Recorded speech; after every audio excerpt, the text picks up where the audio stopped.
A little late to the party here with this review of Double Dragon Revive, which is the same Double Dragon you probably remember growing up as a kid with a fresh coat of paint. A lot of the locations, a lot of the enemies that you will be facing are basically from the original Double Dragon. Some of the locations are even from Super Double Dragon, but you should remember a lot of this stuff. If you don't, that's okay. This isn't a very lore-dense game. Double Dragon has always been a beat-em-up. This is no different. They've made some changes with this game that I really do appreciate, that I think is going to kind of usher in almost like a new era of Double Dragon. There's a lot of moves now that we weren't able to always execute before that kind of took a little bit more difficulty. Now there's dedicated buttons for them. And the soundtrack and the overall aesthetics and everything obviously modernized with at least PlayStation 4 standards. I don't think this is going to win any awards on HDR, 120 FPS, anything like that. But I think that this game is definitely very serviceable, and I had a lot of fun playing it. So we're going to talk about all the review and all the goodness right after a quick word from today's sponsor. Today's video is sponsored by the Umevo Note AI magnetic voice recorder. I carry mine everywhere with this handy case. You just snap it on the back of your iOS or your Android-based device. And if you don't want to, just pop it off, put it in your pocket. And what does it do? It records with the press of a button. It'll record anything that it hears. Phone calls. It'll record meetings. It'll record just your voice diary, interviews. Anything you need to remember, press the button, record it, and you'll have it. It lasts up to 60 days on a single charge, over 40 hours of continuous recording time. When you're done, you sync it back to your phone, and through the power of ChatGPT, it will transcribe the entire discussion into bulletized points, into a flowchart of ideas to help you quickly understand major topics or themes or discussion points. You can press on the button and it'll take you back to the recorded audio so you could hear it again if you want to make sure that AI captured it correctly. But in my experience, it's done a really good job of that. And then when you're done, you have the text. You can copy and paste it. You can put it in a text message. You can put it in an email. You could print it. You have it. And it's a great way to collaborate and to create and to organize complex ideas, maybe not just in one sitting, maybe over multiple sessions, or if you're like me, riding your bike and, hey, I want to do a video on this, or I'm out in the garage and my wife's like, hey, make sure you do this, boop, record it, and I'll save it for later. This device has absolutely changed the way that I remember things now, and I love it. I highly recommend you check it out. I have a link in the description box below. Go ahead and click on it and check it out for yourself, because I think it will change the way that you create, because I know it's done it for me. All right, now back to the video. All right, so let's talk all about Double Dragon Revive, kind of what makes this game tick, what's fun about it. What you're looking at here is some co-op gameplay. I'm actually playing with my wife. She is playing as Marion, and I'm playing as Jimmy, of course, the man, the myth, the legend, Jimmy Lee. You'll notice that this level has a lot of verticality to it. And I actually picked this part of the video to show you because you can really whip enemies around pretty badly at this game. And sometimes you kind of have to be creative in how you get them down. It's a little odd, but this game, I will say, out of any Double Dragon I've played, and I've played them all, this Double Dragon has the most verticality with it, not just in terms of level depth, but actual verticality. There's a lot of platforming in this game. There's a lot of terrain changes in this game, and I think the game is a lot better for it because you do get really cool areas to fight in, but you also get a lot more of the level to play with. And it really prevents kind of those enemies getting all bunched up. Although you're probably going to want to get them bunched up because you're going to use your super move and uppercut them completely off the screen. Unlike the previous Double Dragons, which obviously, let's face it, you know, a guy going down and basically systematically destroying everyone for about an hour straight. I don't know how realistic that is anyway. But this one is definitely much more cartoonish. You know, you can uppercut a guy flying in the air. You can juggle enemies, so once you kind of get them in the air, you can continue to punch and kick them. and launch them, you know, bounce them off a wall, hit them, bounce them off wall, hit them. The traditional juggling you've probably experienced in games like Street Fighter or something like that. So you're going to be able to do that. But I feel like even though it's got that cartoony element to it, everything that I did, all the inputs that I did, and I got significantly better. This is only the second level you're seeing here, but I did get significantly better at playing the game. But I felt like I was in total control of my character. And what I was alluding to at the beginning of this video is because of the dedicated buttons now for rolling out of the way, which also can kind of be a parry.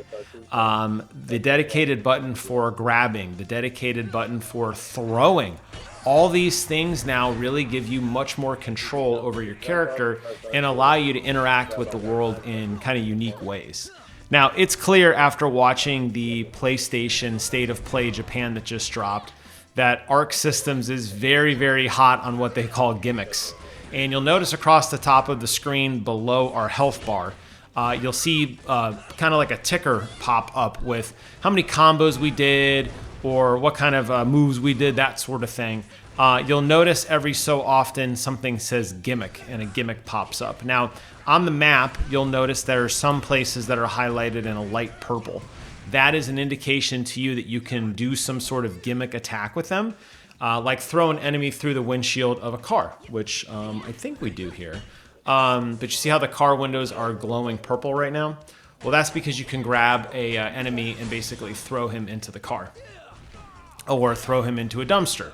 Or throw him off a bridge or whatever. And you'll get points for that, and they call that gimmicks.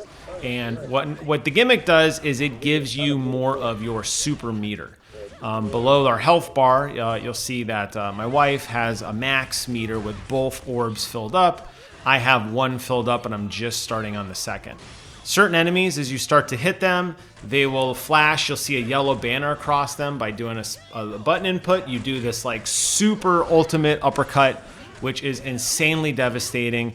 It basically pulls all the enemies together in a giant area, and it pulls off this really insane uppercut. And it's really, really cool. Very, very damaging. Works phenomenally to clear out enemies. But unlike other Double Dragon games, I feel like, and there it is right there, I feel like unlike other Double Dragon games, though, this one doesn't really feel like the enemies bunch up too much together. They do seem that the developers seem like they did a really good job of pairing different types of enemies that complement each other. So pretty much in every fight, you're going to have some sort of bruiser. You're going to have some sort of ranged guy. You're going to have some guy that has some sort of like special attack. And, you know, it kind of divvies up kind of how you play. And every so often you do bunch the enemies together. But for the most part, I feel like there was distinct enemies that had distinct patterns with distinct weapons that kind of filled out the map where it didn't feel like it was too overwhelming at any given time. And that was my biggest criticism of Super Double Dragon, which is, you know, near and dear to my heart. I love that game, where I always felt like, man, basically you're just going to try to get 2 or 3 enemies basically on that same horizontal plane, right? And then just continue to wail on them until the end. Here I felt like I was in much more control of, you know, throwing one enemy, picking up a weapon, going to another, doing a gimmick on a third, that sort of thing. And I like that. If you've played Double Dragon games before, this will feel very familiar to you. Enemies like Abbott and Abobo make a return, Burnov. Some of the main bosses that you'll fight, they're back in the game. And if you don't remember of them, any of them, it's okay. I mean, it's kind of a goofy story. I don't think, like I said, this wasn't meant to... This isn't like rivaling anything from like George R. Martin, like Game of Thrones writing or anything. It's like, hey, there's an evil gang that's taken over a post-apocalyptic city. Let's destroy them. Okay, cool. And then basically go off over the series of levels and just systematically destroy everybody. I will say the thing that gets me most excited about this game is the soundtrack. And that was why I did a video some time ago on the collector edition, which wasn't much to the collector edition. It was like maybe an extra $15, but it included a soundtrack. And Double Dragon to me has always had, albeit a very arcadey soundtrack, a very catchy kind of toe-tapping soundtrack that kind of got you, you know, going. And I love that about this game, that they've taken those classic beats and those classic hits and they've remixed them in such a way that there's constantly like almost like a drum beat in the background of some of the more iconic Double Dragon riffs. Kind of like in the way when you go to a concert, you know, before a band comes out, you know, maybe the lead singer's riffing for a few minutes, and then maybe the guitarist or the drummer's just doing like a light bass line, and then they kind of ramp up into the song. They do that all the time on this game through the cutscenes, which are awesomely rendered, by the way.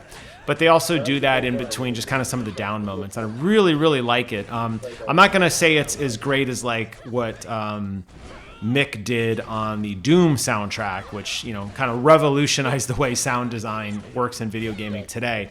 But I feel like there was definitely some inspiration here from that. And I really appreciate it because it does keep the kind of down moments as you're transitioning from area to area moving and kind of still getting you in the flow. And I really did like that. In terms of moves, in terms of weapons, they've done some good quality of life things. You'll notice as well when I'm picking up a weapon, it'll show an indicator at the top of the screen to indicate to me just how many times I can use the weapon before it breaks, something we did not have in previous Double Dragons, which I greatly appreciate. With the inclusion of the dedicated roll button and the inclusion of the dedicated grab button, basically I always felt like I was in control of what I was doing. And then there's a lot of really cool other things here like concrete bags and basketballs and other things that you can use as weapons as well that are just kind of floating out in the environment to be used. I never felt like I was limited on my environment to fight with, and never did I feel like I was just stuck in a robotic punch block. I always felt like there was something I could do, some sort of move I could do, some sort of weapon I could pick up, some sort of enemy I could advance on to kind of use as, you know, to throw into something else. I felt like the action was constantly flowing, and I think they did a really, really good job with that, especially with some of the environmental stuff, like light poles and that you can swing onto, and ladders you can climb, and barrels you could throw, and pits you could throw enemies into. It flows a lot faster. It reminds me a lot of kind of Double Dragon Neo in that sense. But I've been a big fan of Double Dragon, you know, really thinking back to some of my fondest video game memories. I think the original Double Dragon will always just hold a near and dear place in my heart. For me, personally, Super Double Dragon will always be one of my favorite games, just a definite comfort food from, you know, the youth of nostalgia, and I think it held up okay. By the way, you could buy Super Double Dragon on PlayStation for like $1. If you want to, if you want to reminisce with me, you can. Not bad. Do I recommend Double Dragon Revive? Absolutely, but I'm biased. Like I said, I'm a huge Double Dragon fanboy. I've been hyped up for this game since it came out, and my wife and I told her, I said, listen, I need you to at least play a little co-op with me to try it out. The fact that Marion was a playable character so early was a bonus for her, because I know she likes playing as female characters. And normally I would too, but if there's a video game character with my name, I gotta play with him. And I always liked Jimmy better anyway, because he was the red guy. But what I was gonna say was, I like the combat and everything in this game, and the nostalgia of it was great. But I told her I wanted to play a little bit at least. We were kind of sidetracked by Ghost of Yotai. We spent a lot of time with that. Platinum that. It was phenomenal. But I said, okay, we got to move on. It's time to go try this. So it's been sitting upstairs in the box for like 2 weeks now. But I'm glad I got into it. And I may do a dedicated stream of just playing through it and talking more about it. But I think in terms of like a review here, is it something that's worth your while? Yeah, it's a lot of fun. I'm glad that beat 'em ups are still alive and well in 2025. I'm always fearful for this franchise because there's slim pickings, honestly. We have a game or two that comes out that kind of moves the needle, but obviously they're not the most sought after games. But I think that they did enough right with Double Dragon Revive to make it different, to make it fun, with the environment and some of the ragdoll stuff and the verticality and the juggling. I think they did I think they brought Double Dragon Neo, which I think is still a phenomenal game, but I think they brought that into kind of the next generation of fighting. And I'm curious to see where this franchise goes after this, if they continue this formula or not. There's been a lot of pushback to like the retro stuff. River City Girls 1 and 2 obviously was, some of the more critically acclaimed games. And even there with that game, a really big emphasis on a soundtrack, getting a custom vocal soundtrack, and that soundtrack rips, by the way. But getting that level of polish, but it was more pixel art, right? It's nice to see that we have 3D rendered character models with shadows and lights and effects and that sort of thing. Again, definitely a PlayStation 4 game here, but hey, it runs at a silky smooth 60 frames a second. I never felt like I was losing button inputs. The action was frantic, but not too frantic where I couldn't keep up. I think there was a good balance between particle effects and the just, you know, standard kind of beat 'em up and block and parry and that kind of thing. So if you haven't played it, check it out. It's tons of fun. Grab a friend, grab a second controller, and, you know, lose yourself in about an hour or so of just goofy, fun story beat 'em up stuff. You'll have a great time playing it. There's time challenges and attacks and bonuses and extra characters and all that stuff at the end. I'm just scratching the surface on this. I'll probably deep dive that more in a dedicated stream at some point in the future. But for now, I think I will wrap up the review here. If you guys like this content, please consider subscribing to the channel. Thank you all so much for watching. Take care of yourselves. And until next time, I will see you guys on the other side. Bye-bye.